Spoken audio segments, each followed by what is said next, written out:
Good morning everyone. आज हम लोग पढ़ेंगे एटॉमिक स्ट्रक्चर में क्वांटम नंबर, क्वांटम संख्या। जिन संख्याओं द्वारा इलेक्ट्रॉनों की ऊर्जा एवं स्थिति का ज्ञान होता है उन्हें हम क्वांटम संख्या कहते हैं। इलेक्ट्रॉनों की स्थिति एवं ऊर्जा का ज्ञान करने के लिए चार प्रकार के क्वांटम संख्याओं की आवश्यकता होती है। एक होती है हमारी जिसको कहते हैं, एक होती है एन, एल, एम और एस। इन चार प्रकार की क्वांटम संख्याओं द्वारा हम इलेक्ट्रॉनों की ऊर्जा या स्थिति का ज्ञान करते हैं, जिसमें पहली हमारी होती है जिसको हम कहते हैं मुख्य क्वांटम संख्या।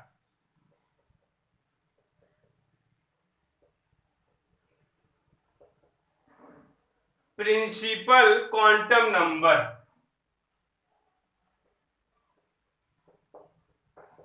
मुख्य क्वांटम संख्या, प्रिंसिपल क्वांटम नंबर। मुख्य क्वांटम संख्या इलेक्ट्रॉनों के मुख्य ऊर्जा स्तर अर्थात मुख्य कोश को प्रदर्शित करता है।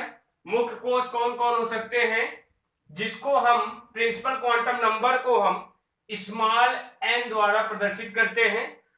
मुख्य क्वांटम संख्या का मान शून्य के अतिरिक्त कोई भी पूर्णांक हो सकता है। 1, 2, 3, 4, 5, 6 सो ऑन इनफाइनाइट तक हो सकता है। परंतु जितने तत्व खोजे गए हैं उनमें से केवल मुख्य क्वांटम संख्या 7 तक ही आवश्यकता होती है। और मुख्य क्वांटम संख्या जो n होता है ये हमारे इलेक्ट्रॉनों के मुख्य कोश को प्रदर्शित करता है। यदि n बराबर 1 आए तो ये होगा k, n बराबर 2 आए तो मुख्य क्वांटम संख्या हो जाएगी l, यदि n बराबर 3 आए तो मुख्य क्वांटम संख्या हो जाएगी m, n, o, p, q, ऐसे चलता रहेगा।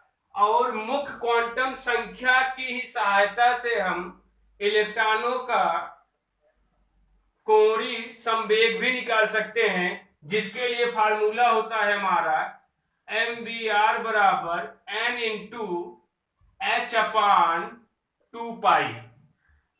कोणीय संवेग बराबर इलेक्ट्रॉनों के mvr बराबर n इंटू h अपान 2 पाई, जहां पर m क्या होता है, यदि कोई इलेक्ट्रॉन वृत्तीय पथ में गति कर रहा है तो उसका कोणीय संवेग mvr बराबर होता है n इंटू h अपान 2 पाई, जहां पर m हमारा क्या होता है, इलेक्ट्रॉन का मास, v क्या होती है वेलोसिटी, r क्या होती है नाभिक से त्रिज्या, n number of principal quantum number 1, 2, 3, 4 कुछ भी हो सकता है।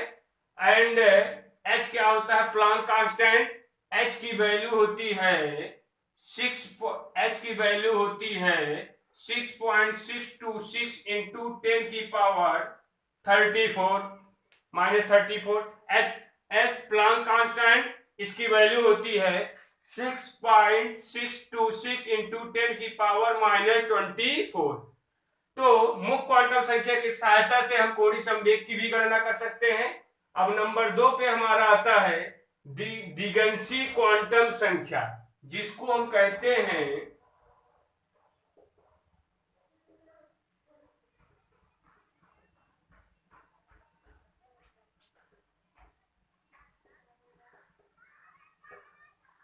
Azimuthal quantum number.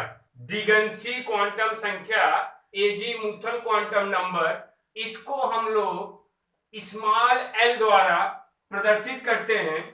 दिगंशी क्वांटम संख्या इलेक्ट्रॉनों के उप ऊर्जा स्तर अर्थात उपकोश को प्रदर्शित करता है। और दिगंशी क्वांटम संख्या L का मान मुख्य क्वांटम संख्या n पर निर्भर करता है। किसी भी n के लिए L का मान 0 से लेकर n-1 तक होता है। मीन्स यदि n बराबर 2 दिया है तो L के कुल कितने मान हो जाएंगे, 2 मान होंगे। कौन कौन होगा, एक हो जाएगा आपका 2 - 1 = 1 और एक हो जाएगा 1 माइनस 1 इक्वल 0। तो n बराबर यहाँ पर हमारा कितना दिया गया था, 2 दिया गया था। l के कुल कितने मान आए, 2 मान आए। कौन कौन आए, एक आया, एक क्या आया, 0। यदि n बराबर 3 हो तो, यदि n बराबर 3 हो तो l के कुल कितने मान आ जाएंगे, 3 मान आएंगे। कौन कौन आएगा, पहला आपका हो जाएगा 3 माइनस 1 इक्वल 2, फिर 2 माइनस 1 इक्वल 1, फिर 1 माइनस 1 इक्वल 0। n बराबर 3 के लिए l के कुल 3 मान आए। कौन कौन आए, एक 2 आया, एक आया, एक 0 आया, कुल 3 मान आए। और किसी जो एजीमुथल क्वांटम नंबर होता है, दिगंशी क्वांटम संख्या होता है, इसके लिए ध्यान रखेंगे, जैसे हम इलेक्ट्रॉनिक विन्यास जब करते हैं, यदि यस आए तो हम क्या मानेंगे, 0। यदि पी आए तो 1 मानेंगे, डी आए तो 2 मानेंगे, एफ आए तो 3 लिया जाता है। ध्यान रखेंगे, यदि एजीमुथल मीन से एल के स्थान पे, दिगंशी क्वांटम संख्या के स्थान पर यदि यस आ जाए, जैसे देखिए हम इलेक्ट्रॉनिक विन्यास करते हैं 2p6, ये है इलेक्ट्रॉनिक विन्यास हमारा 2p6। तो ये मुख्य क्वांटम संख्या होती है n, ये दिगंशी क्वांटम संख्या होती है l, ये होती है इलेक्ट्रॉनों की संख्या। मुख्य क्वांटम संख्या का स्थान पे हमारा मुख्य क्वांटम संख्या का स्थान पे 2 आया है। दिगंशी क्वांटम संख्या के स्थान पे क्या आया है आपका p आया तो इसकी वैल्यू क्या होगी, 1। यदि यहाँ यस आता है इसकी वैल्यू 0, यदि यहाँ डी आता तो इसकी वैल्यू 2, यदि यहाँ पर एफ आता तो इसकी वैल्यू 3। ये ध्यान रखेंगे। दिगंशी क्वांटम संख्या की सहायता से हम ऑर्बिटलों का कोणीय संवेग भी निकाल सकते हैं। ऑर्बिटलों का कोणीय संवेग बराबर angular momentum, angular momentum equal ऑर्बिटलों का कोणीय संवेग बराबर हमारा फार्मूला होता है under root L into L plus 1 H bar, जहां H बार बराबर होता है H upon 2 pi. Angular momentum बराबर आपका होता है, ऑर्बिटलों का कोणीय संवेग बराबर होता है formula under root L into L plus 1 H bar. H bar equal होता है H अपान 2 पाई, जहां L क्या होता है, दिगंशी क्वांटम संख्या, एवं H बार क्या होता है, H अपान 2 पाई। H क्या है, प्लांक कांस्टेंट, यहां हम पढ़ चुके हैं, H प्लांक कांस्टेंट होता है, प्लांक नियतांक होता है। अब कुछ एग्जांपल लेते हैं, कुछ ऑर्बिटलों के हम एंगुलर मूवमेंट कैलकुलेट करते हैं, कोणीय संवेग निकालते हैं। पहली कंडीशन हम लेते हैं, यदि हमारा दिगंशी क्वांटम संख्या के स्थान पर, जैसे यहां दिखाया हमने, दिगंशी क्वांटम संख्या के स्थान पर यदि यस आ जाए, यस आ जाए तो आपका 0 हो जाएगा। इस फार्मूले से हो जाएगा हमारा under root L into L plus 1 H bar, और S बराबर S आया तो क्या मानेंगे, 0। L का स्थान पे क्या रखेंगे, 0, तो आपका हो जाएगा 0 plus 1 H bar equal 0। Second condition, P बराबर 1 हो, मीन्स P आ जाए, P बराबर 1 होगा, यानी दिगंशी क्वांटम संख्या का मान कितना रखेंगे हम, 1।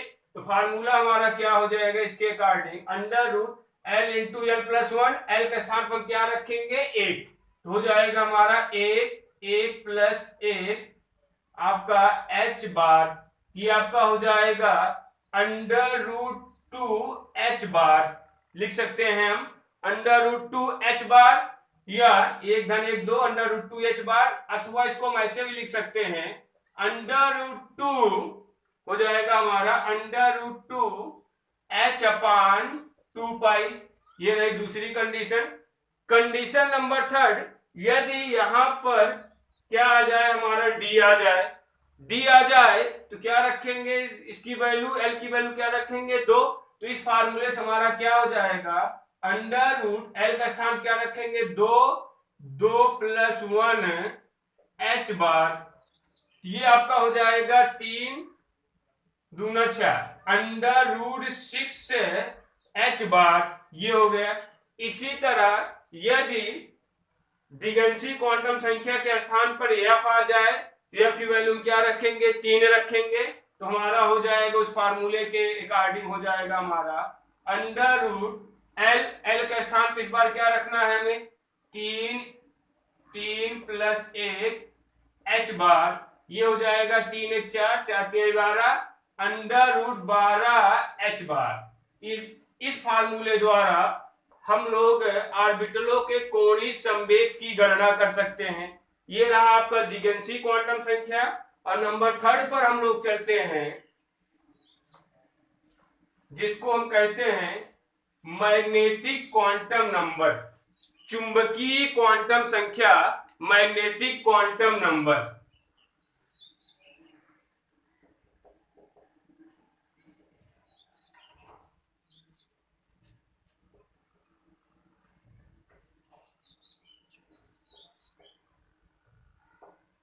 मैग्नेटिक क्वांटम नंबर, चुंबकीय क्वांटम संख्या, इसको हम स्मॉल m या ms द्वारा प्रदर्शित करते हैं। चुंबकीय क्वांटम संख्या जो होती है उप ऊर्जा स्तर के ऑर्बिटलों को प्रदर्शित करती है, मीन्स इलेक्ट्रॉन किस ऑर्बिटल में पाए जाते हैं। और चुंबकीय क्वांटम संख्या m का मान दिगंशी क्वांटम संख्या l पर निर्भर करता है, मीन्स m का मान l पर निर्भर करता है। किसी भी l के लिए m का मान -l से लेकर +l तक होता है, तथा कुल मान निकालने का फार्मूला होता है, कुल मान बराबर हो जाएगा 2l+1। कुल मान निकालने का फार्मूला होता है 2l+1, तथा कौन कौन से मान होंगे, इसके लिए हमारा फार्मूला होता है -l से लेकर +l तक, या इसको हम ऐसे भी लिख सकते हैं +l से लेकर -l तक। जैसे हमारा दे दिया जाए कहीं पर l बराबर 2, यदि l 2 है तो m के कुल कितने मान आएंगे, इस फार्मूले से देखते हैं हम। 2 × l की वैल्यू कितनी दी गई है, 2 दी गई है, यहां रखेंगे 2 + 1 = 5।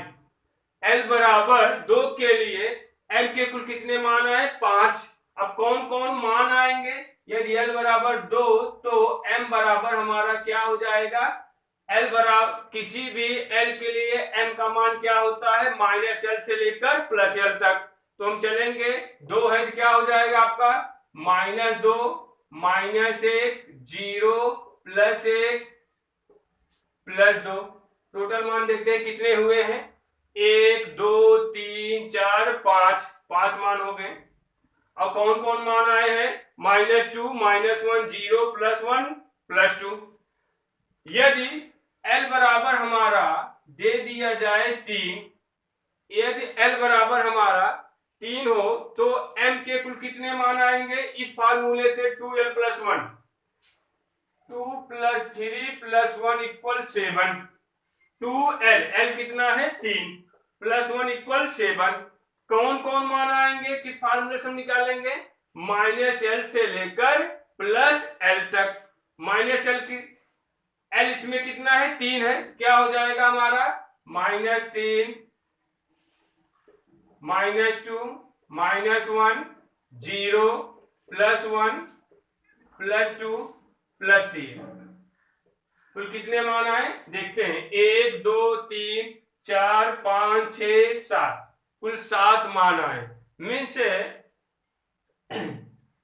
मैग्नेटिक क्वांटम नंबर m की value azimuthal quantum number l पर निर्भर करती है। वैल्यू क्या होगी, इसके लिए फार्मूला होता है -l से लेकर +l तक, तथा कुल कितनी वैल्यू होगी, इसके लिए फार्मूला होता है हमारा 2l+1। अब इसके बाद हम चलते हैं नाउ लास्ट अंतिम स्पिन क्वांटम संख्या, चक्रण क्वांटम संख्या।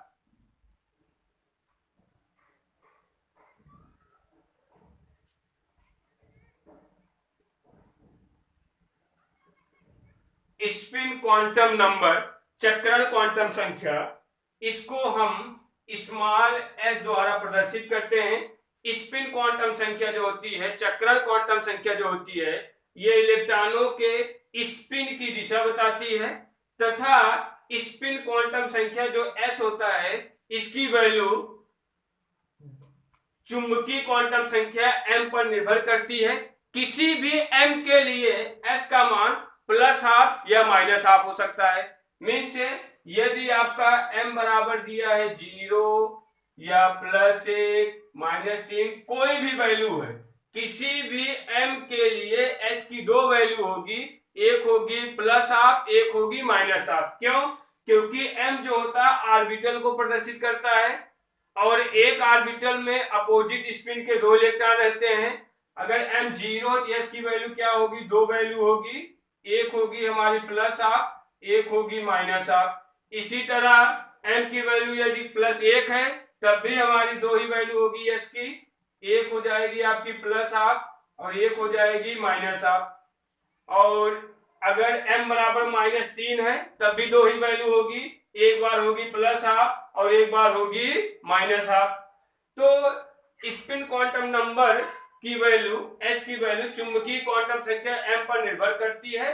प्रत्येक चुंबकीय क्वांटम संख्या के लिए, चाहे वो धनात्मक संख्या हो चाहे ऋणात्मक हो चाहे आपका 0 हो, प्रत्येक चुंबकीय क्वांटम संख्या के लिए m जो होता है, s जो होता है, उसकी दो वैल्यू होती है, एक बार +½ एक बार -½ क्योंकि आप जैसा कि जानते हैं एक ऑर्बिटल में दो ही इलेक्ट्रॉन रहते हैं और दोनों की स्पिन क्या होती है? अपोजिट होती है। एक क्लॉकवाइज होता है तो एक एंटी क्लॉकवाइज होता है। ये ऐसा इसलिए करते हैं रिपल्सन से बचने के लिए। मीन्स अगर ये ऐसे चक्कर लगाएगा तो नेक्स्ट ऐसे चक्कर लगाएगा, ऐसे अपोजिट डायरेक्शन में चक्कर लगाने से ये होता है एक चक्कर में ये लोग केवल एक बार मिलते हैं और आपस में कम बार मिलेंगे तो इनमें रिपल्सन कम होता है। इसीलिए प्रत्येक ऑर्बिटल में दो ही इलेक्ट्रॉन रहते हैं तथा उनकी स्पिन क्या होती है? अपोजिट होती है। एक क्लॉकवाइज रहेगा +½ एक एंटी क्लॉकवाइज रहेगा -½ ये रहा आपके 4 प्रकार की क्वांटम संख्याएं।